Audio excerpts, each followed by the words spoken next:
The Shark Deck. Congratulations to Adam Sandler, winner of the Mark Twain Prize for American Humor. Sandler said, "As I look at this goofy award, I can't help but think that one day it might be the weapon used to bludgeon me to death." He's the 24th comic to be awarded the honor. Before the ceremony, Sandler said, "It's just a part of my life that I never expected to happen. It's nice that my families and friends get to say that goofy guy Adam won a Mark Twain Award." A lot of A-listers there, including Chris Rock, Conan O'Brien, Judd Apatow, Ben Stiller, Steve Buscemi, Luis Guzman, Dana Carvey, Rob Schneider, David Spade, Drew Barrymore, and Jennifer Aniston. Drew Barrymore, who co-stars in 2 of the 4 good Adam Sandler movies. The 4 are, of course, Uncut Gems, The Basketball One, Hustle, 50 First Dates, and The Wedding Singer. Drew said every award that was ever created on the planet should go to Adam. I'll add, and should co-star Drew Barrymore. Steve Buscemi said his comedy songs alone deserve this reward. Pete Davidson was one of the comedians who has played Joe Rogan's new comedy mothership in Austin. You may recall Pete Davidson had played Joe Rogan on Saturday Night Live. In character, Davidson on SNL said, "I use the whole Sphere factor and now doctors fear me. You know, can't take any shots at Joe or the Roganistas chime in. Believe me, I see the comments on YouTube." So how did they react to Pete Davidson playing Joe Rogan's club? One fan said, "I was in the audience when Peter jumped on. Such a fun night. Can't wait to come back Sunday and Monday. We're addicted." All right, that's good. Another fan said, "LMFAO, didn't Pete talk stuff about Joe on SNL and now he's performing at Joe's club?" Someone else asked, "Has Pete Davidson ever said anything funny?" A fourth, "Pete Davidson, ROFLMAO, legendary club status revoked." Another said, "Pete Davidson is just not funny. I try to like the bloke, but he just isn't a comedian."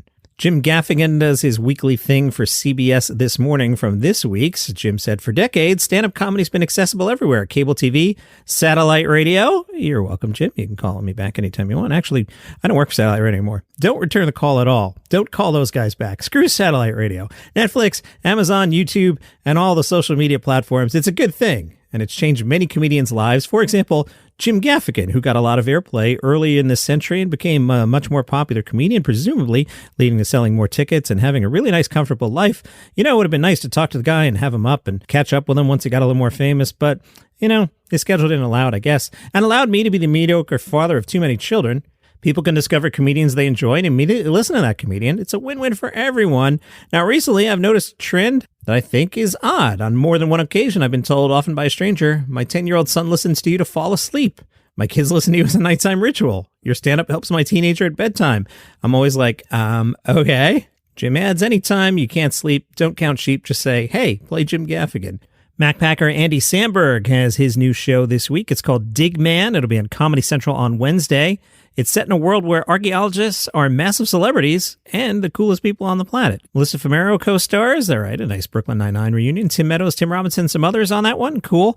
Also, this one, I didn't know this from the Laugh Button. Mike Vecchione has a new special coming out on Friday. It's executive produced by Nate Bargatze. Where can you find it? Nate Bargatze's Nateland Entertainment YouTube channel. Interesting place to release that. It's called The Attractives. In the special, Mike Vecchione talks about everything from relationships to running with the bulls.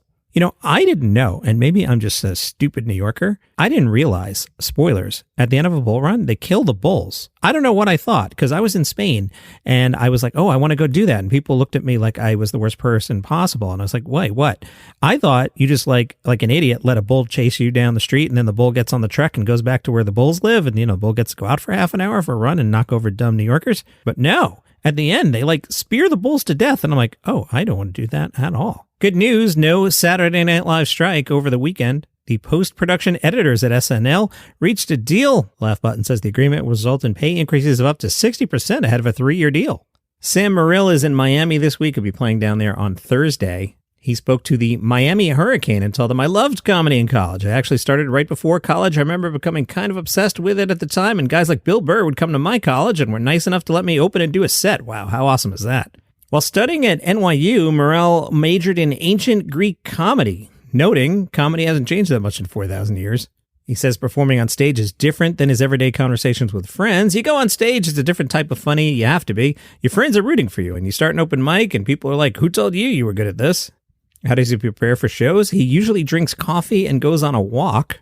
He says, "The job is to be an entertainer. I think of what I loved growing up, and I love guys like Rodney Dangerfield who'd go up and kill, guys who would unite rooms."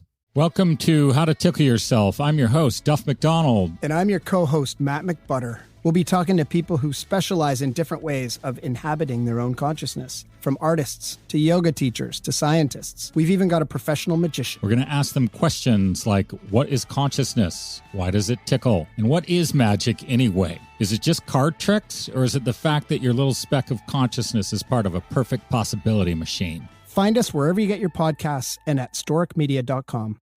I love the community that is forming in the Daily Comedy News podcast group. Increasingly, the listeners are going back and forth and discussing topics with each other, which is the whole goal there. Really appreciate it.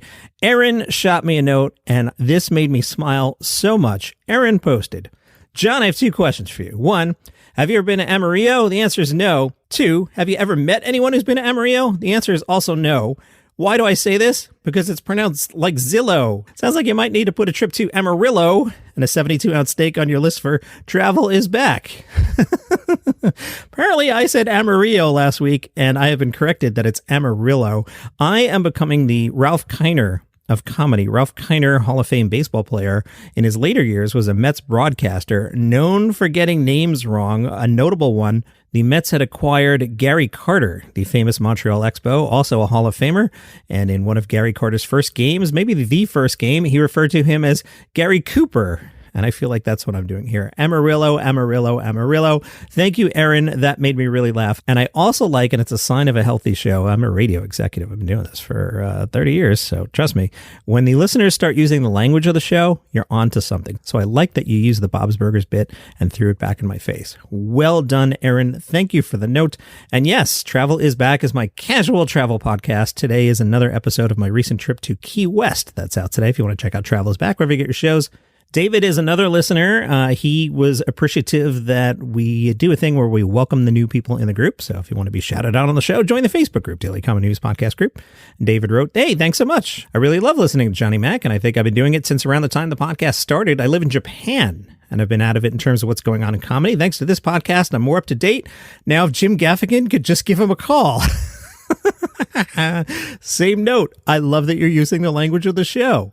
And I've thought about it just this morning as I'm doing the show. I don't want Jim Gaffigan to return anyone's call. 15 years ago would have been nice. Now those satellite guys, don't call them back. Don't even go up there anymore, Jim. Do podcasts. I watched Jay McBride's new special on YouTube. That special is called Daddy's Girl. And did you like it, Johnny Mac? It is the number 2 special of the year. Yes. Wow. Yeah. All right. Here's the updated rankings. Number 1, Nate Bargatze. 2, Jay McBride. 3, Jim Jeffries. 4, Chris Rock. 5, The Roast of Mr. Peanut. I know you think I'm insane. Why don't you watch the full version on YouTube and then come back to me? Not on the list, Mark Maron, Andrew Santino, Bert Kreischer. But Jay's special is just really funny. It's in a small club. Like the way it's lit, it looks like there's 5 people there. There's probably 40 people there, maybe. Small theater in Brooklyn.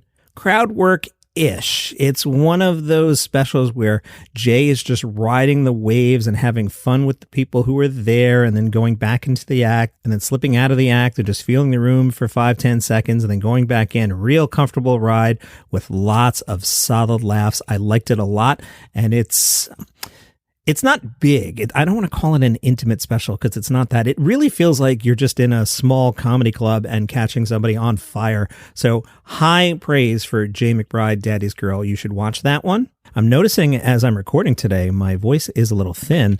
Good thing I have this iced coffee with me. By the way, if you want to be an advanced listener, see if you can catch which stories I added to tomorrow's podcast after the fact. See if you can catch the difference in my tone of voice with the 2 things I cut in here. Anyway, I have discovered at the National Donuts chain, there's a new flavor. It's chocolate caramel, not just regular caramel, chocolate caramel. And here's what I've learned doing some extensive research. It doesn't work that well in an iced coffee. In iced coffee, I suggest you just stick with regular caramel. But over the weekend, I did a 15K, and it was cold out, and it was freezing after, and I got a hot coffee, which is actually rare for me. I usually get an iced, and I got the chocolate caramel in the hot coffee. Fantastic. So if you'd like to buy me a coffee, after all, you can hear my voice is getting thin for whatever reason, go to buymeacoffee.com/dailycomedynews. Among the 8 billion things I do, I'm the writer on a podcast called Palace Intrigue. We talk about the British royal family, and by that I mean we make fun of Meghan Markle. So anytime I see a story that fits both that podcast and this podcast, I'm happy to do it. A former friend of Harry and Meghan's told The Express that neither of them would have thought that disclosing their family drama would have resulted in them getting made fun of by Trevor Noah, Chris Rock, and others. Nick Eade said, I don't think they would have thought that people like Trevor Noah, for instance, would joke about them at the Grammys and that it would be humiliating. James Corden's had Harry on his bus, and now suddenly he's joking about them. I think there was a massive miscalculation there from them. Humor has always been about the zeitgeist of what's going on. It's about what's happening now. So they're sort of the low-hanging fruit. I do think with the documentary and the podcast and the book that it's become, as a lot of people say, a pity party. And when you really look at it and really looking at the world, it's difficult when we see what's going on in the world with a huge economic crisis and wars, etc., to kind of sympathize anymore. The first interview with Oprah really did open up people's eyes to a lot. I think it was really significant. But they keep saying, here's my life, it's terrible, we're here to educate you guys. And to be honest, I think that's starting to grate on people. Yes, it is. And it's great for downloads. Palace Intrigue, wherever you get your podcasts. From the Daily Mail, how Netflix clawed its way out of financial ruin by going anti-woke. The Daily Mail opines Netflix appears to be steadily climbing its way out of financial ruin after canceling woke programming and deciding to back controversial figures like Dave Chappelle. And Philadelphia Weekly caught up with Jeff Ross, and they asked him if current comedy club owners curate comedy the way the OGs did. Jeff Ross said, where they are literally is at the back of the club judging us. It's interesting. My feeling is the comedy club owners, the old ones and the new ones, seem to be just where they should be, standing their ground in the protection of comedians. More and more, I see the clubs adding security and looking after putting phones in pouches, yuck, so that the audience isn't recording us, but rather laughing at us and being in the moment. I feel as if comedy clubs are the last bastions of free speech in America, where there are little or no repercussions for saying whatever it is you want to say. You're allowed to say what you want, allowed to make mistakes, allowed to try things and experiment. That's one of the reasons I love the clubs. Philly Weekly asked him, are you a pouch guy or not a pouch guy? I'll jump in. Not a pouch guy. Jeff Ross said, I'm a pouch guy. I prefer it. I feel more emboldened on stage knowing I'm not being recorded and having my words taken out of context. And that is your comedy news for today. Follow the show for free on Apple Podcasts, Spotify, YouTube. Feel highly encouraged to join the conversation on the Facebook group, Daily Comedy News Podcast Group. See you tomorrow. Who doesn't like vacations? Do you need some inspiration for your next road trip?